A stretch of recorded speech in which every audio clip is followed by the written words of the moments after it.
Hello, my fellow comic book collectors. It's Alan, the Comic Collector Geek, and this is part 3. This is part 3 of this unboxing, and it should be a good one. We got some spec in this book, in this lot of comics, and I'll get right into it. I'll show you what I'm talking about when I refer to spec. I'm referring to pulps. I've been speculating quite a bit about pulps this year, because CGC is going to be grading pulps starting this year. So I kind of want to get into pulps before they become priced accordingly. Because once people start grading pulps and the beauty of the covers get kind of recognized, I think that the values have a really strong potential to go up. This comic lot is a bunch of pulps. These are all pulps that I got from my comic shop. And basically what I was doing was I was looking for pulps that had a couple things. Key artists, good girl covers, and ones that I thought were just cool covers in general. So I'll get into these ones and I'll show you which ones that I picked. So we got Thrilling Wonder comics. I thought this was great. You got girl being strangled. Got a bit of sci-fi with these little creature guys. Definitely a good girl art cover. I believe this is another of these ones by Earl Burgley. So just really cool. This is from 1950. So February 1950. So Thrilling Wonder Comics, February 1950. And then we got another Thrilling Wonder. This is another Thrilling Wonder Stories. I like these ones, sexy ones with the girls. Now this one actually reminds me of one from Fiction House, where you got the person, she's like jumping out of a plane and she's very similar pose. I think this is a cover swipe of the Planet, I think it's either, not Planet Comics, either it's, I think it's Wings, one of the Wings titles, where the girl's jumping out and she looks exactly like this, but this is like the sci-fi version of the same comic cover. So yeah, this is Thrilling Wonder Comics from I believe this is 1945. And then the next one is another great cover. This is another Thrilling Wonder Stories. Another one of these kind of metal bra kind of covers. As I said, I was targeting good girl art covers. This is from April of 1950. Another Thrilling Wonder Stories. Now, the reason I chose Thrilling Wonder Stories as a title was they had a lot of this Earl Burgley artwork. And I thought his artwork was kind of exceptional. So I like the sci-fi elements. I like the good girl elements. And the price was good too. The price was fairly affordable. I was paying about anywhere from $10 to $15 for these. This next one is one that I just thought had a really cool cover. This is Startling Stories.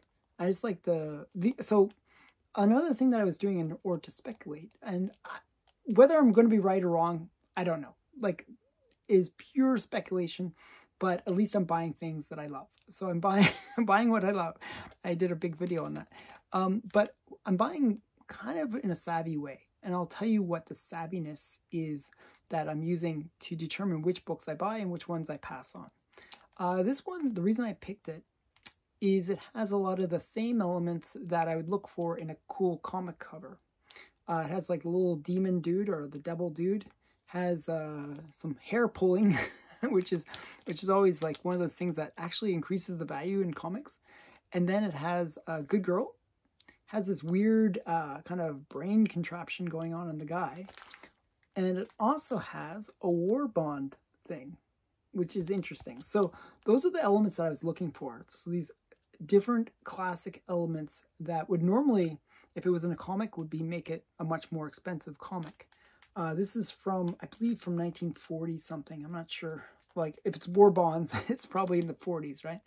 But the problem is, one thing that's really annoying about pulps has a tendency of chipping out on the corners, and that's where the dates are. So it's March of something, but I think probably March of 40s, early 40s. Okay, so there's that one. Now, another artist that I have been collecting and trying to get as many of her covers as possible is Margaret Brundage. And this is Weird Tales. This is one of these Brundage covers. And she's one of these recognized artists that people know when they're dealing with pulps. She's probably one of the best known pulp artists of all. Her Batwoman cover is probably the most valuable of all the pulps. And this is Weird Tales number 38, volume 38, number 3. So Weird Tales ran from, I think, the early 20s all the way up into the 50s and 60s. Just a cool book, Brundage cover. Okay, next one. Oh, okay. This one I got really cheap, and I didn't realize how rough it was. So this one I won at auction, and it is, I'm trying to get a little bit of a run on this title, and this is a Miss America. So Miss America is where Patsy Walker made her first appearance, and this one is in really rough shape. So you can see that it's a complete comic. It's just that I think what happened, and I was kind of, this was one I was kind of not sure about in a way. What I thought happened was that there was maybe a comic that was wet, that was on top, and then when they removed it, some of that comic got left over and there was sort of residue. That's what I had hoped. I thought maybe if you kind of treat it where you put it in water or whatever, some way of just washing that off, you could have a nice looking comic as a result. So that was my hope. I am a little bit skeptical now if that's actually a possibility. But this is a Miss America Comics number 4. It's actually the 3rd appearance of Patsy Walker. And this could be a pricey book if it didn't look like this. If it was better looking. So it's one of those ones that might be fun, little experimental one to get. I actually didn't pay much for it, so I'm not out much if it doesn't work out. But it would be a nice one to maybe talk to Jerry the Jitterbug about. Say, hey, look, there's this really cool comic. Can you save it? See what he can do. But it is one of those ones. Yeah, sometimes I don't know. I don't know why I buy certain things. That was the one that I thought maybe it could work out. Maybe it's like not as bad as it looks, and looks pretty bad. It's really bad. It is what it is. Okay, this next one is a really cool book. This is True to Life Romances, and this is another series of many series that I'm trying to collect, where it's an L.B. Cole cover. And I think it's a great cover. I really like L.B. Cole. I like his romance books. I think they're really interesting. And this one is a low grade. It's like True to Life Romances number 6. It's such a hard book to find. I think there's less than 10 on the census. It's just such a hard book to find. So I was just happy to pick it up in any grade. So I just really like his style. I'll zoom in a little bit so you can see it a bit better. So he always does these kind of interesting oranges and just really crazy colors. So that's True to Life Romances number 6. Oh, wow. So, okay, another big book. So a bunch of big books in this in this group. Okay, so the next one is American Air Forces number 2. And this is the Hirohito cover. It's basically like you got Uncle Sam. You can see Uncle Sam. I'll zoom in. And you got Hirohito. And you got basically Uncle Sam is sending all of his little fighters.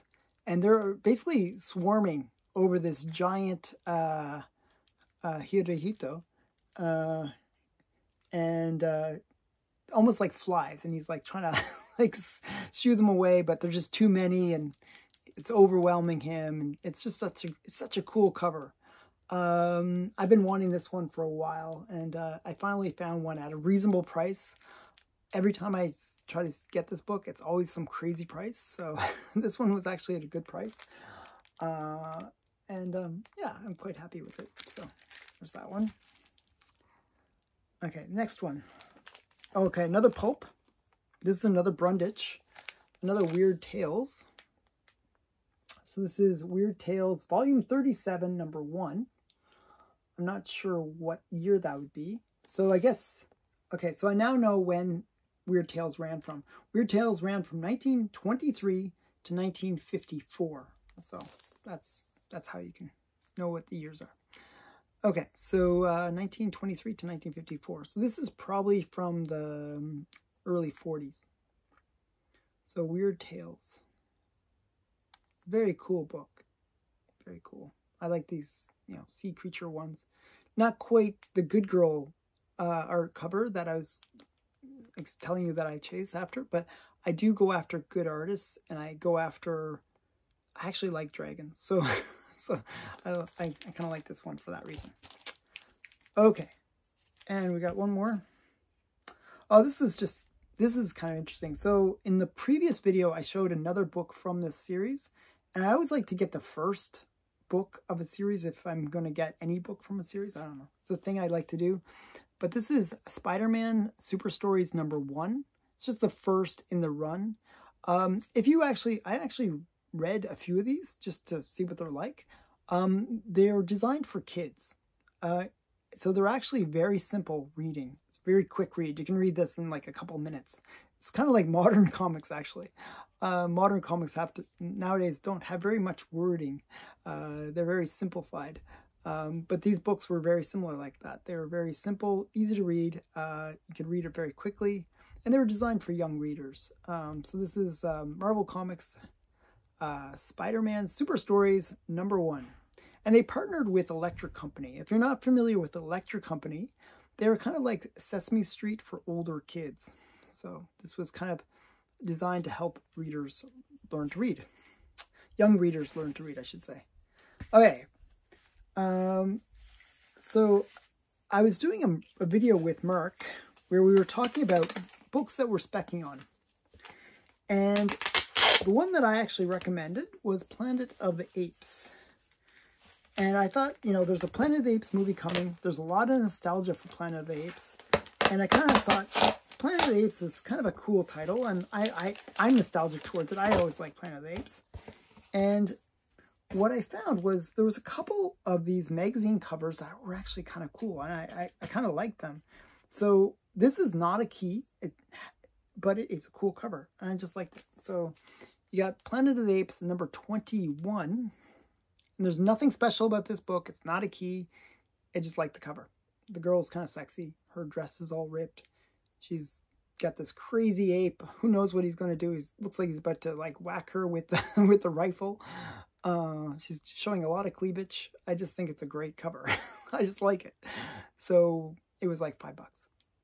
For $5, I don't care. You know, I just think it's a great cover. So I'll put that with my other Planet of the Apes comics. So magazines, I should say. But I liked it. So sometimes you just buy some random thing because it looks cool. Okay, this next one. Good for time. We're good for time. Oh, wow. Okay. Let me just put that over there. Okay, so this next one's really cool. This one is I've been collecting a lot of Archie Good Girl covers, and sometimes you can find these variant covers, and this one is by an artist that I really like, Andrew Papoy. I just really like this one. I just like the 3 girls on it. You got Betty and Veronica and Sabrina. So they all look kind of sexy, and there's some really great Andrew Papoy covers. If you look at the Afterlife of Archie series, he did all the alternative ones with like the lingerie covers, and they're just really great. And when I saw this variant, I thought, oh, this is really cute. I'll have to pick it up. It was like $10, $15 or something like that. And that was shipped, actually. So that was pretty good. Okay, so that's that one. Let me just open this next one.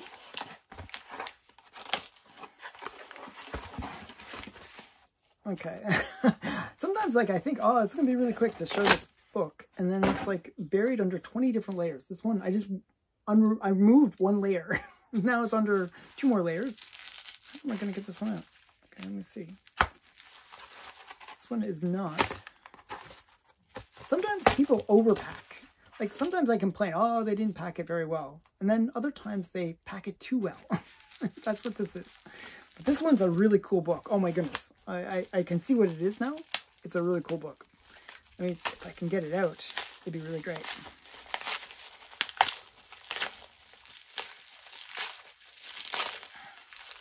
So I was mentioning that I really like L.B. Cole. I think his artwork is really fun. And I really enjoy his covers that he did for romance books. And that's what this is. This is Love Stories, Top Love Stories number 15.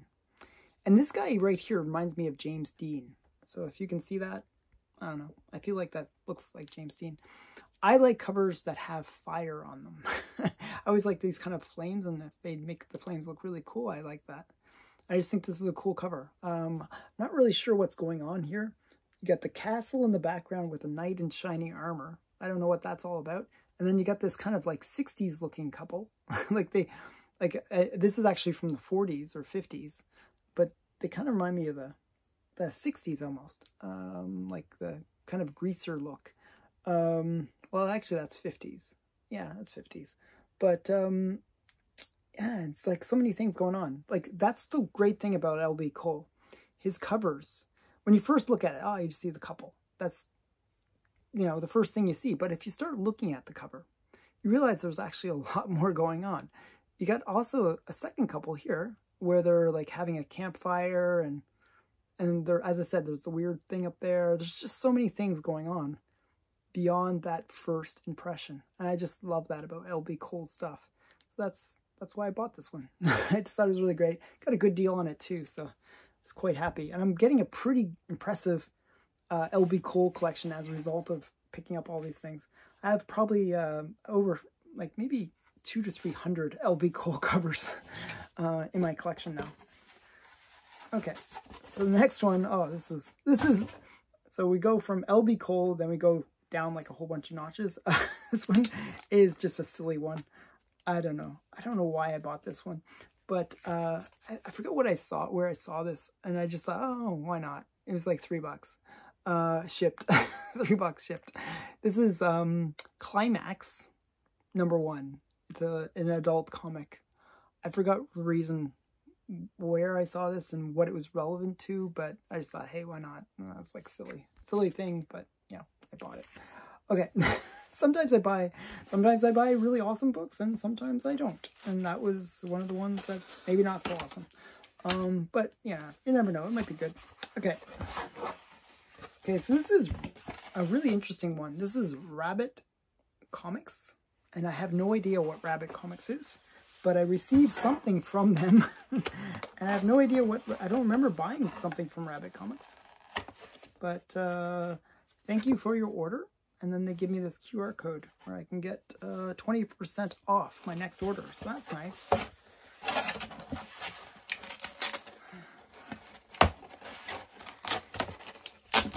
Okay, let me see if I can get this out.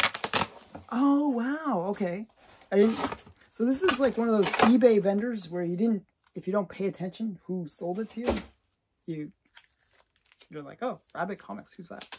But this is a really cool book, actually. And I got this for such a great deal. And it's actually got a funny story behind it. So I wanted to get this book because when I heard about it, I thought, that is hilarious. What it was Mark Zuckerberg and Elon Musk had this big announcement that they were going to fight. They were going to do a WWF fight. And the funny thing is, you know, Mark Zuckerberg actually has been training in martial arts and actually is pretty good at martial arts. Whereas Elon Musk is older and not so good at martial arts.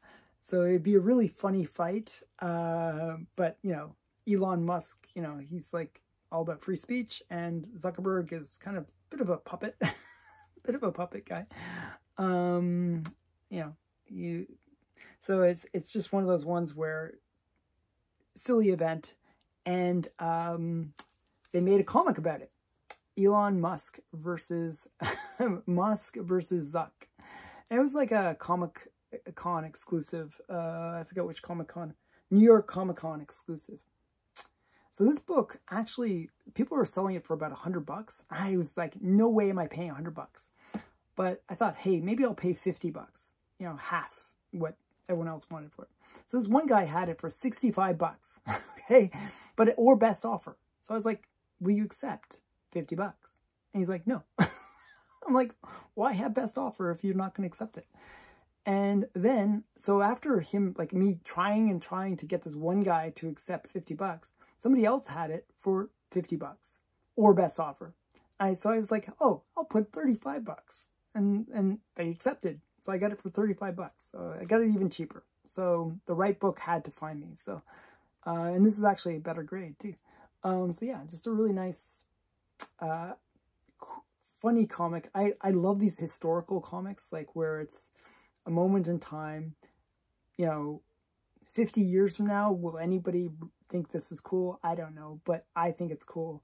It's got this crazy historical element to it. So I just love that. I think it's just so funny. The fight to save Earth from themselves. It's like so silly.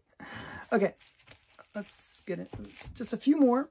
And okay, I see another cool comic coming up. Let's see what's in this one though.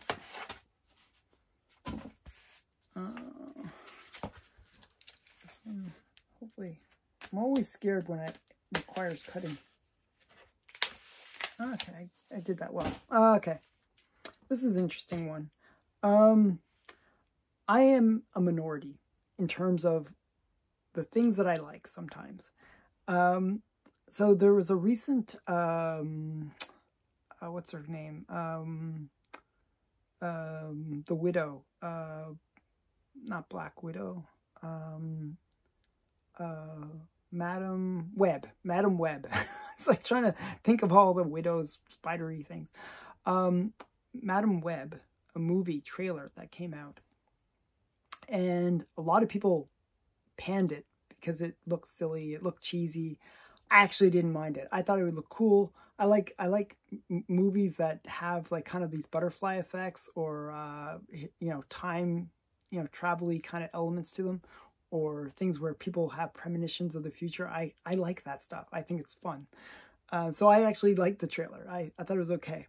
Now the main baddie in this Madam Web movie is going to be a character named Ezekiel. And this is his first appearance. So this is Amazing Spider-Man number 30. And he basically is an old guy who walks around with no shoes. And he's kind of a good guy, bad guy kind of situation. So this is Amazing Spider-Man number 30. Okay. So that's that one. A little bit of story behind that.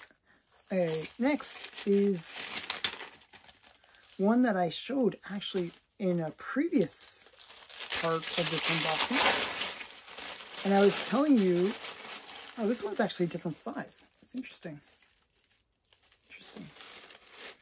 Okay, so I was talking about the first promotional comics. And there was, Kellogg's produced the very first promotional comics. And they produced it in 1909. And the one that they created was called Kellogg's Jungle Book Movie Pictures. Okay, Funny Jungle Land Moving Pictures. Let me get the title right.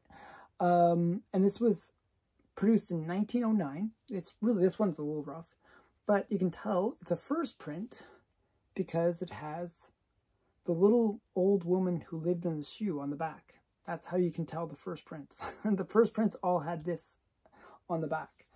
And since it's open, they didn't really ship it that well.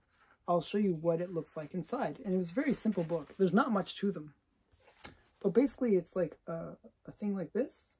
And you know, when you can flip, and you can make them dressed different ways depending on how you flip it. And you can create like little, you know, I used to love these as a kid. I don't know. You know, you flip it and like all of a sudden they have different heads or whatever it is. And it's kind of a fun book. And it would actually fold out. So it becomes like this kind of thing.